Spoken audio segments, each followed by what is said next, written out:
राधे राधे मित्रांनो, तुमचं स्वागत आहे माझ्या आजच्या नवीन ब्लॉगमध्ये. तर गुड मॉर्निंग सर्वांना. मला बोललो होतो की पाऊस कुठंच चालू नाही आहे आणि बघा म्हणजे आपण बोलले आणि पाऊस चालू झालेला आहे आता मस्तपैकी. हे बघा बारीक पाऊस चालू झालेला आहे. पाऊस असल्यामुळे आज शेताचे काहीच कामं होणार नाही, त्याच्यामुळे आज आपला ब्लॉग घरातच राहील आणि घरातूनच जेवढा शूट करता येईल तेवढा शूट करू आपण. जर मध्ये कुठं बाहेर गेलो तर ते दाखवण्याचा प्रयत्न करेल तुम्हाला. तर मित्रांनो, आज पहाटे 4 वाजेपासून पाऊस थोडा थोडा चालू झाला होता, पण आता म्हणजे चालूच आहे अजून बारीक बारीक. आणि मी आता घातलेला आहे रेनकोट. आता मी चाललो आहे, चारा कापून ठेवला आहे तिथं. वडिलांनी ते तिथं काळ्या दिसतं हलताय, ते वडील आहे माझे, त्यांनी कापून ठेवलं आहे ते. तर मी आता चाललो आहे ते चारा आणायला. पाऊस पण चालू आहे आणि शूटिंग पण चालू आहे, तर वेगळीच मजा असते ती एक. तर आता घेतला आहे चारा, चाललो आहे घराकडे. आता आमचं पुट्टी मशीन घेण्याचा विचार चालू आहे, कारण हे तोडायला खूप त्रास जातो आणि सर्वात महत्त्वाचं म्हणजे चारा वेस्टेज जातो. चाराने वेस्टेज गेला पाहिजे. मित्रांनो, थोडासा पाऊस पडला तर लगेच थंड वातावरण तयार झालं आणि मला वाजायला लागली आता थंडी. मग मी आलो होतो शेतात राऊंड मारायला. तर हे आलो होते आमचे टँकरवाले, आमच्या विहिरीवर टँकर भरून मिळतं. टँकर भरायला आलो होतो आणि शेतात पण राऊंड होऊन जाईल आपला.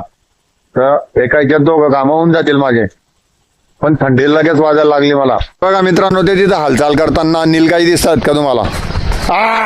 पळाल्या. आता वाजले दुपारचे 12 आणि 12 वाजेला सुद्धा त्या शेतात आल्या. बघा, बरं झालं मी थांबलो इथं. मला एक छोटा इंस्टाग्रामवर एक व्हिडिओ अपलोड करायचा होता, त्याच्यासाठी थांबलो. तर दिसल्या त्या. आता त्यांना बाहेर काढूनच जावं लागेल, थोडं लांब पळवावं लागेल. ॲक्च्युली त्या पळाल्याच असतील आता, कारण त्यांना खूप स्पीड असतो. असं ऐकलं आहे की नीलगाईच्या पाया म्हणजे नीलगाय धावताना तिच्या पायावरतून जर 2 असे दगडांना निघाले तर चिंग्या निघतात, असं ऐकलं आहे, पण बघितलं नाही आहे कधी. जर तुम्ही बघितलं असेल किंवा तुम्हाला नक्की माहिती असेल तर कमेंट करून सांगू शकता मला आणि आपल्या व्ह्युअर्सना सुद्धा सांगू शकता. हे बघा, हे बघा त्या झाडीमध्ये दिसत आहेत का?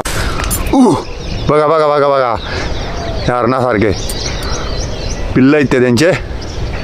जेऊ दाखवतोच तुम्हाला जवळून त्यांना ना इथं तर दिसतील तुम्हाला मित्रांनो, पण ते कडप करून राहतात ते. हे बघा इथं आता दिसतीलच तुम्हाला. कुठे? नदीच्या तिकडून आला नदीचा भाग, पाण्यातून पळाले मित्रांनो ते तिकडे. हे बघा हे बघा हे बघा, अरे बापरे किती बघा,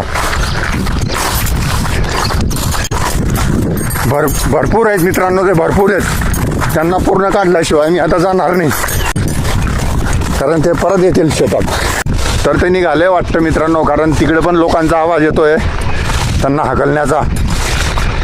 आता मी जर इथं नसतो तर भरपूर प्रमाणात त्यांनी खाल्लेलं असतं आमचं पीक आणि नुकसानच असतं ते. असं असतं शेतकऱ्याचं जीवन. शेतकरी पेरतो तर खरे आणि त्याला सर्व गोष्टींवर अवलंबूनच राहावं लागतं. कधी पाऊस येत नाही, आलाच तर जास्त येतो, वाहून जातं पिकं, मजूर भेटत नाही, उत्पन्न कमी येतं, कधी कधी किडे पडतात, भरपूर गोष्टी असतात. ठीक आहे, चालूच असतं. हे बघा तो माणूस तिकडे पडवतो, त्यांना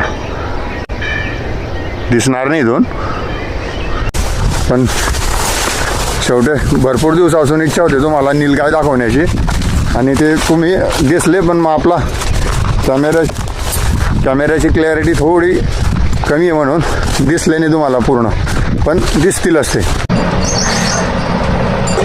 काय बेटा, कसा गेला मग आजचा दिवस शाळेतला? चांगला गेला. दाखव. तेच म्हटलं मै बहीण येईन मै लेक येईन आणि मला काही दाखवणार नाही शाळेतलं.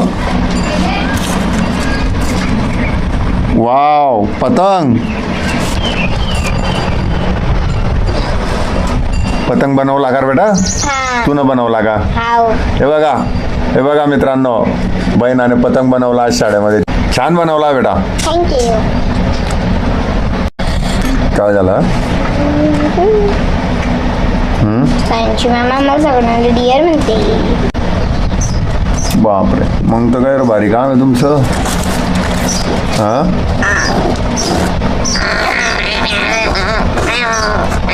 आज काय खेळले तुम्ही शाळेत? काहीच नाही. ग्राउंडवर नाही गेलते का? पाऊसच तेवढा होता. पाऊस होता का जळगावले बी? बाप्पा. मित्रांनो, हा जो अभ्यास चालू आहे, तिच्या मम्मीने तिला भरपूर रागवलं तेव्हा कुठं अभ्यासाला बसायला लागली. मोबाईल मागत होती, अभ्यास राहू दिला आणि मोबाईल मागत होती. आता घेशील का मोबाईल? हा घेशील का? मम्मी काय करेन? टी व्ही बंद होई जाईन मग पाणी. तर मित्रांनो, आजचा ब्लॉग इथंच थांबूया. आणि तुम्हाला तर माहिती आहे काय करायचं आहे, मी सांगणार नाही, पण तुम्हाला तर माहितीच आहे की काय करायचं आहे. तर चला तर मग लवकरात लवकर लाईक, कमेंट, सबस्क्राईब आणि bell icon button. Radhe Radhe.